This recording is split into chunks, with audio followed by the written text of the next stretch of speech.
Hey everybody, thanks for tuning in again today. My name is Marissa, and today we are going to learn about plants and how they grow. So, in order to do that, we are all going to have to become botanists today. And botanists are people who study plants, or scientists that study plants. So, get ready, botanists, because the first step to learning about plants is to think about what you already know. So, I want everybody to take 30 seconds, I'm going to time you, and write down or brainstorm in your head some things that you already know about plants and how they grow. Ready? Go.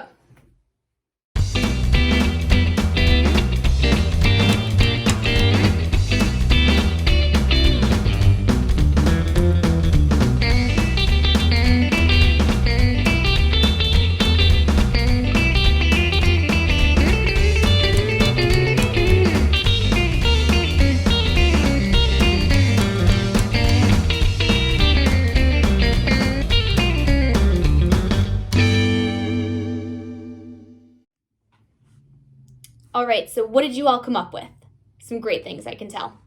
So maybe you wrote down what plants need to survive. That's good because I'm going to ask you that today. Or maybe you wrote down what you know about the life cycle of a plant, which is also great because we're going to learn and read a story about that today too. So my first question is about seeds. What are seeds?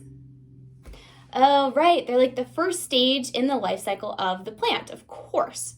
Do all seeds look the same? No, all plants have their own special seed. And most plants start out as a seed. So I raided my cupboard today to find some seeds that we could experiment with today. And you probably have some of these in your cupboards at home too. So the first one I found is this little guy here. What is this? Right, it's a popcorn kernel. So this would grow into what kind of a plant? Corn plant, you got it. The other seed that I found is this little guy here.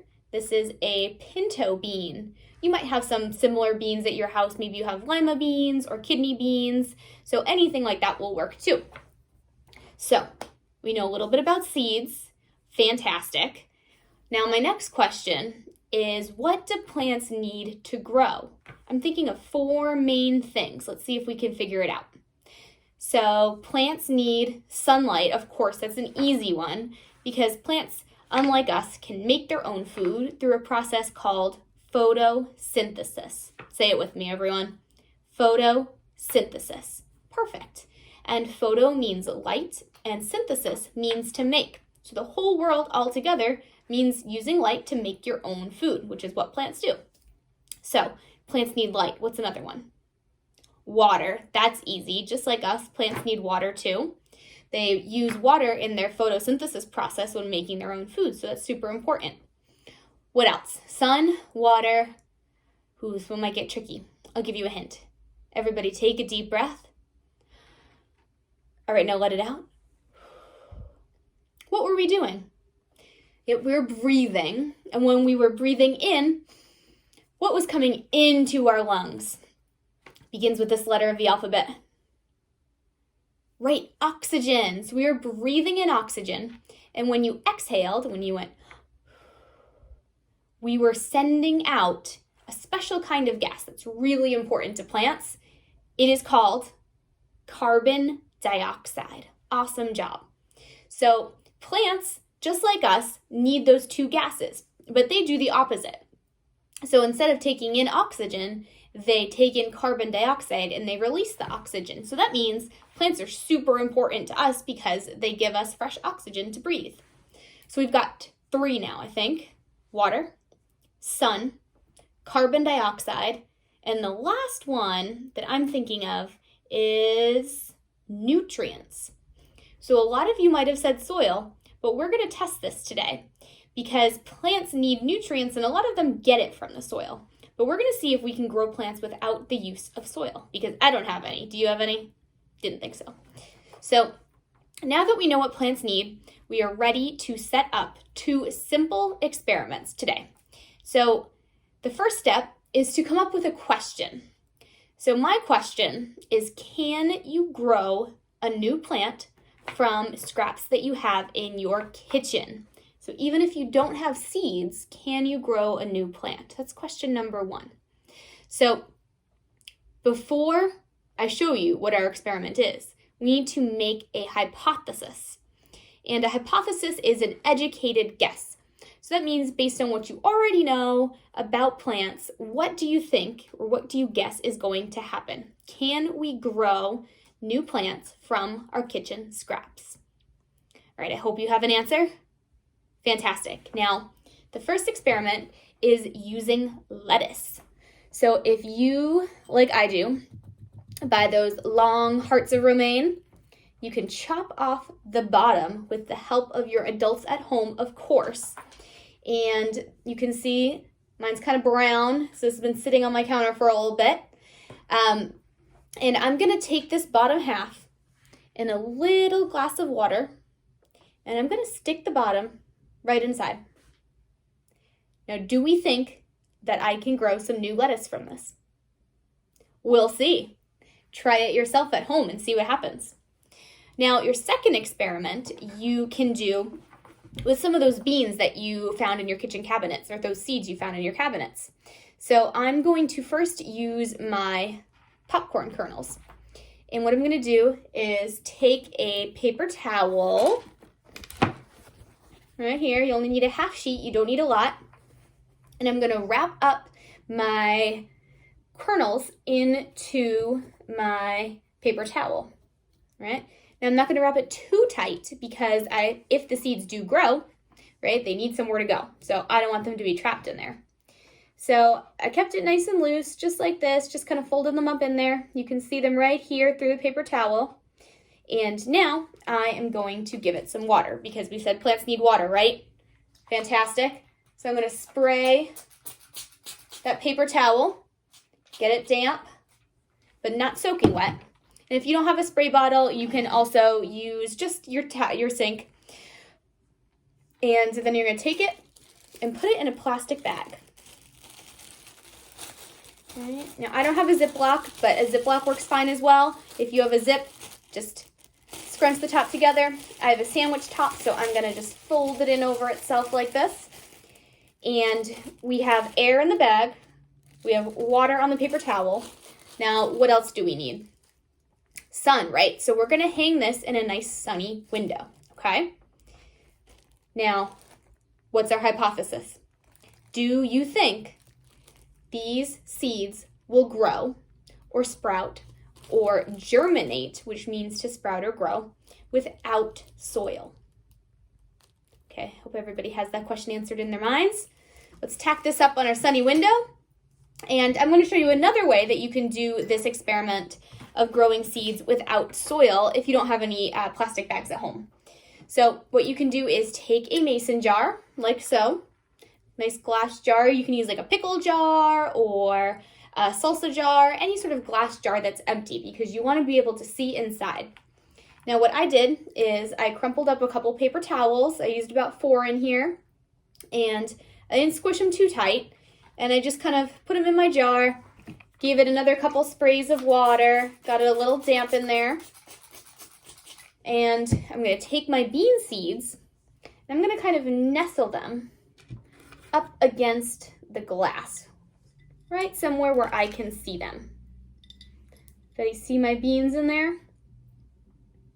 Fantastic. So I have water. They're going to get carbon dioxide. They need sunlight, so I'm going to put this in a sunny window. But remember, we're testing if they can germinate without soil, so we don't have any soil in there. So those are your 2 kitchen experiments today, but there are hundreds more that you can try. One of my favorites is watering my plants with different liquids like tea or soda or water and seeing which one grows and which one grows the fastest and looks the best and healthiest. So that's something you can try, or you can come up with your own experiment. Remember, step 1 is to come up with a question. So, which liquid is best for growing plants? Or can I grow or germinate seeds without soil? Or can I grow new plants from my kitchen scraps? And then step 2 is to make a hypothesis or to make that educated guess. So based on what you know, do you think this will happen? Now, I think we're ready. I think our experiments look good. Now, join me next because we are going to read one of my all-time favorite books. All right, botanists, you ready for story time? Fantastic. So here's our book today. As promised, The Tiny Seed by Eric Carle. Let's see what happens in the life cycle of this plant. It is autumn. A strong wind is blowing. It blows flower seeds high in the air and carries them far across the land. One of the seeds is tiny, smaller than any of the others. Will it be able to keep up with the others? And where are they all going?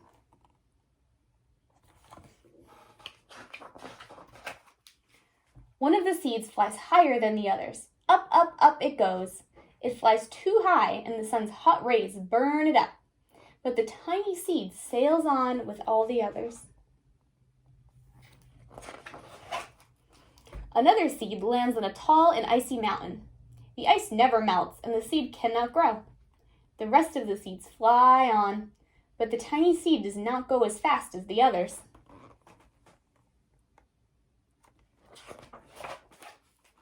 Now they fly over the ocean. One seed falls into the water and drowns. That's another experiment you could try. What happens if your seed gets too much water? Will it germinate? Will it sprout? The other seeds sail on with the wind, but the tiny seed does not go as high as the others. One seed drifts down onto the desert. It is hot and dry, and the seed cannot grow. Another experiment you could try. What happens if you don't give your seeds water? Now, the tiny seed is flying very low, but the wind pushes it on with the others.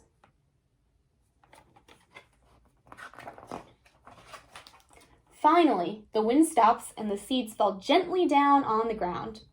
A bird comes by and eats one seed. The tiny seed is not eaten. It's so tiny that the bird does not even see it. Can you find the tiny seed?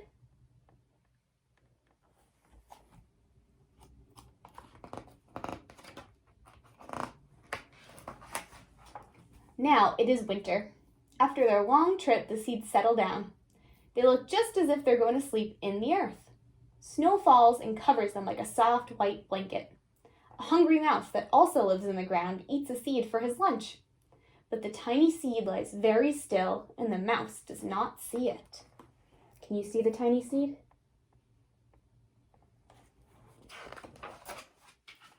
Now it is spring. After a few months, the snow has melted. It really is spring. Birds fly by, the sun shines, rain falls. The seeds grow so round and full, they start to burst open a little bit. They're germinating. Now, they are not seeds anymore, they are plants. First, they send roots down into the earth. Then their little stems and leaves begin to grow upward towards the sun in the air. There is another plant that grows much faster than the new little plants. It is a big, fat weed, and it takes all the sunlight and the rain away from one of the small new plants, and the little plant dies. The tiny seed hasn't yet begun to grow. It will be too late, hurry! But finally, it starts to grow into a new plant. The warm weather also brings the children out to play. They too have been waiting for the sun in springtime. One child doesn't see the plants as he runs along, and oh no, he breaks one. Now, it cannot grow anymore.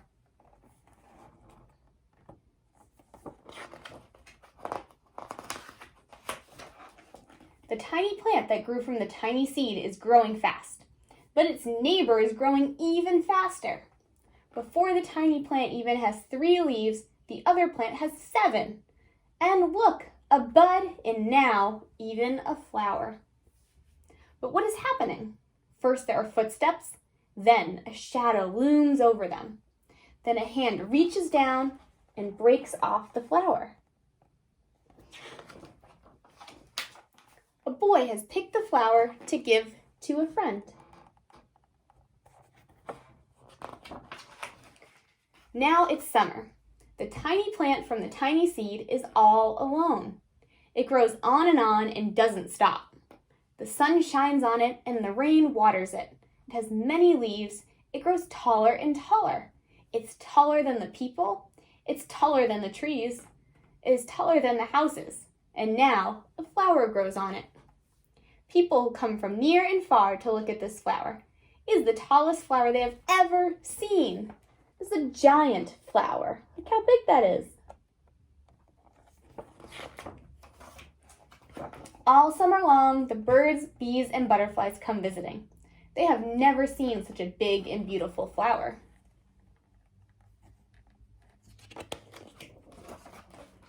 Now it's autumn again.